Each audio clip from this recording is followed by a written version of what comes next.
आपका हार्दिक स्वागत है। आइए प्रारंभ करें इस यात्रा को, जहां हर विषय वस्तु को हम सरल, स्पष्ट और परीक्षा उपयोगी ढंग से प्रस्तुत करेंगे। नमस्ते। चलिए आज बात करते हैं उस छिपी हुई ताकत की जो हमारे चारों ओर की दुनिया को चलाती है। आज हम ईंधन यानी फ्यूल के राज खोल रहे हैं, वो चीज जो सच में हमारी पूरी सिविलाइजेशन को पावर देती है। कभी सोचा है कि हमारी गाड़ी कैसे चलती है या हमारे घर का चूल्हा कैसे जलता है? इन सब का जवाब एक ही चीज पर आकर रुकता है, फ्यूल। तो चलिए देखते हैं कि ये सब काम कैसे करता है। तो फ्यूल आखिर है क्या? देखिए, सीधे शब्दों में कहें तो ये कोई भी ऐसी चीज है जिसे हम एनर्जी पाने के लिए जला सकते हैं, जैसे कैंप फायर के लिए लकड़ी या पुराने जमाने में लैंप के लिए कोयला और केरोसिन।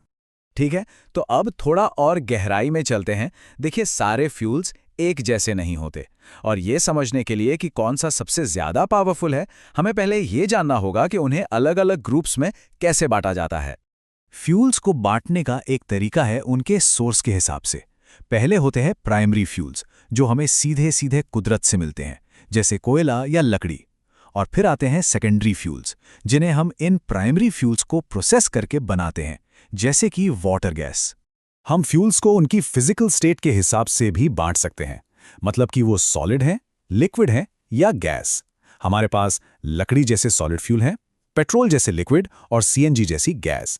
ये सब मिलकर ही हमारी मॉडर्न दुनिया को एनर्जी देते हैं।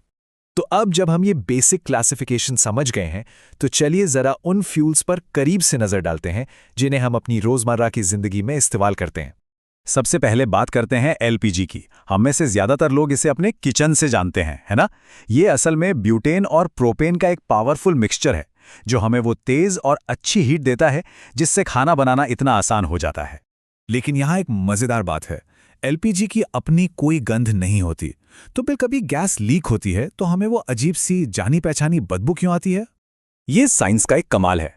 हमारे सेफ्टी के लिए इसमें जानबूझकर एथिल मरकैप्टन नाम का एक बहुत तेज गंध वाला केमिकल मिलाया जाता है। यही वो गंध है जो हमें किसी भी लीक के बारे में तुरंत अलर्ट कर देती है। अगला है नेचुरल गैस, जो कि ज्यादातर मीथेन होती है। इसे एक साफ सुथरा, कम पोल्यूशन वाला फ्यूल माना जाता है, और इसी वजह से ये आजकल काफी पॉपुलर ऑप्शन बनता जा रहा है। और हाँ, पेट्रोल और डीजल को भला कौन भूल सकता है? ये तो ट्रांसपोर्टेशन की दुनिया के बेताज बादशाह हैं। पेट्रोल हल्की गाड़ियों और बाइक्स को चलाता है, जबकि डीजल ट्रकों और बसों जैसे भारी भरकम वाहनों के काम आता है। बायोगैस भी एक बहुत ही इंटरेस्टिंग फ्यूल है। ये ऑर्गेनिक वेस्ट यानी जैविक कचरे के सड़ने से बनता है।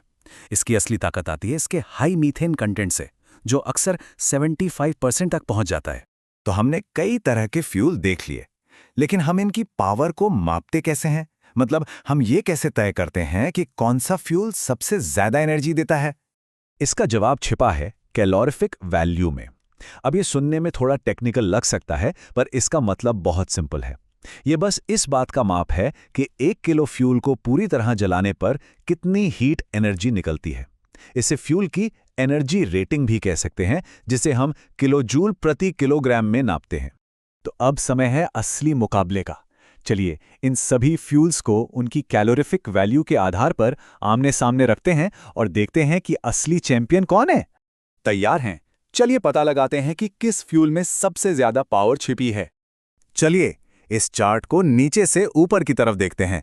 गोबर के उपलों में सबसे कम एनर्जी है, लकड़ी और कोयला उससे बेहतर है। फिर आते हैं हमारे मॉडर्न फ्यूल्स जैसे बायोगैस, पेट्रोल और एलपीजी, जो और भी ज्यादा पावरफुल हैं।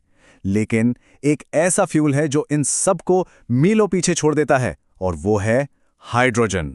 1.5 लाख किलो जूल प्रति किलोग्राम। ये नंबर सच में हैरान कर देने वाला है। सोचिए, ये एलपीजी से लगभग 3 गुना और कोयले से 5 गुना ज्यादा पावरफुल है। तो इसमें कोई सवाल ही नहीं उठता। जब बात प्योर एनर्जी डेंसिटी की आती है, तो हाइड्रोजन का कोई मुकाबला नहीं है। ये सच में नेचर का सुपर फ्यूल है।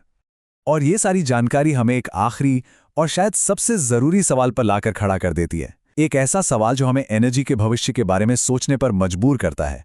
सवाल यह है कि अगर हाइड्रोजन इतना ज्यादा, इतना अविश्वसनीय रूप से शक्तिशाली है, तो हम इसे हर जगह इस्तेमाल क्यों नहीं कर रहे हैं?